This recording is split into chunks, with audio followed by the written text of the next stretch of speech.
Oke, kalau kalian nonton video yang ini, itu sebenarnya ini masih ada kaitannya ya, masih ada kaitan. Untuk video yang ini masih ada kaitan, karena untuk custom ROM-nya pun juga masih sama aja jenisnya, cuman beda modifan. Kalau yang kemarin itu versi bloatware sudah dihapus, untuk bloatware-nya aplikasi bawaannya itu sudah banyak yang dihapus, dan bahkan ada tambahan aplikasi lain, dan menurutku itu cocok banget buat operator yang memang benar-benar ya kelasnya agak tinggi ya, yang kelasnya tinggi. Jadi sudah ada Mixplorer juga buat yang suka ngoprek-ngoprek file system. Kemudian juga sudah include Magis Delta, jadinya langsung root ya yang itu.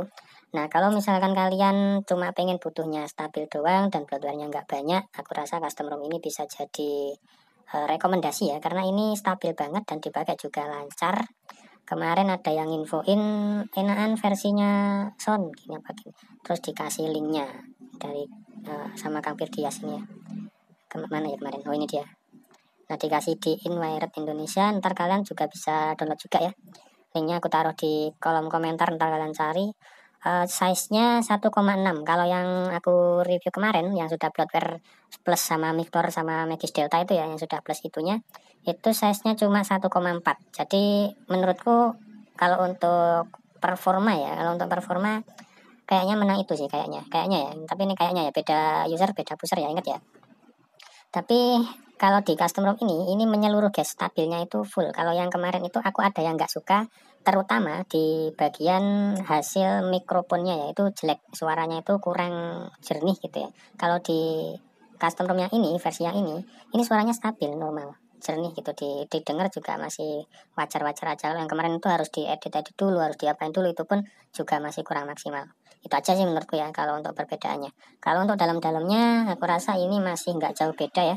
Aku tunjukin aja tapi ya di sini untuk SIM card dan mobile network aku pakai Telkomsel di sini. Private network tipe sama, juga masih ada banyak pilihan.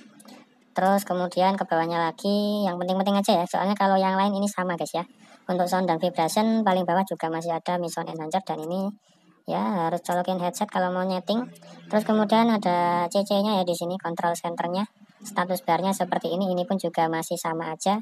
Kalian bisa ubah ke model iOS sama atau enggak ya. Merubahnya itu ntar di bagian mana ya kemarin.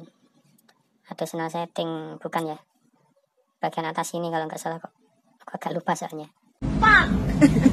Nah, ini dia untuk my device-nya ya. Ini pun juga masih sama, Arvana 1253.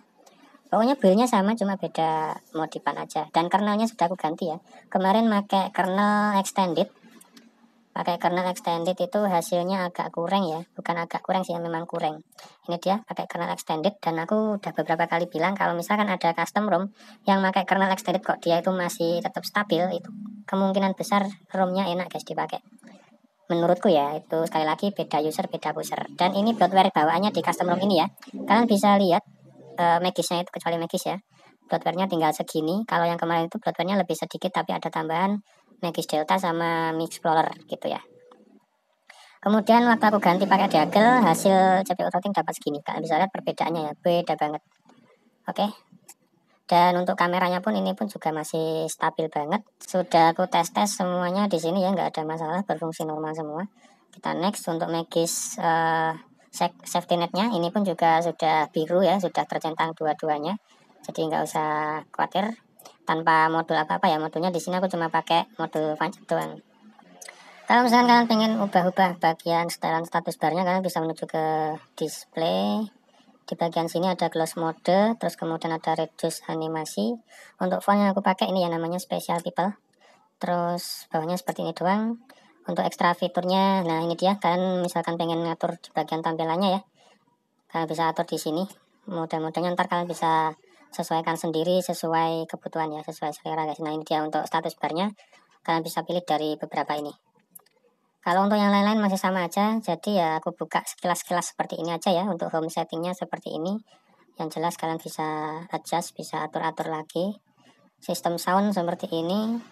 Charging sound, untuk charging sound ini mendingan dihidupin aja ya. Untuk screenshot sound yang kita disable. Kemudian untuk power menu, nah ini ada stylenya juga sama kayak kemarin. Kalau diklik ada pilihan seperti ini ya. Ini yang nomor 1, untuk yang nomor yang lain juga berbeda-beda. Terus ada security setting, hardware testingnya di sini. Kemudian ada juga yang 4636 itu kalian bisa klik di bagian ini. Nah, di bagian ini juga bisa. Terus untuk storage-nya kalian bisa intip di bagian ini juga. Untuk cache datanya ini juga bisa kita clear ya. Punya aku banyak banget ini, hampir 1 GB. Oke, kira-kira kayak gitu ya. Dipakai ini stabil yang jelas ya. Kalau misalkan kalian nggak terlalu seneng ngoprek, misalkan pengen butuh stabilnya aja, ini bisa jadi recommended guys. Terus kemudian dipakai buat main game, ini juga masih lancar-lancar aja. Aku pakai main game Undawn. Itu pun kalau di custom ROM lain jarang banget ada yang sampai lancar ya. Tapi di custom ROM ini menurutku masih lumayan bisa lah ya. Walaupun ada nge-freeze-nya dikit, tapi nggak separah ROM-ROM yang berat-berat yang lain ya. Nggak berat banget. Dan untuk baterainya juga irit guys. Jadi ya kalian bisa langsung tes aja sendiri dan rasakan sendiri. Gitu aja dulu untuk video kali ini. Kalau misalkan ada unek-unek, ada pertanyaan, silahkan aja komen di bawah. Yang jelas ini custom roomnya jos, cleanernya bisa dipakai, klik tahan juga bisa dikunci. Oke, bye bye.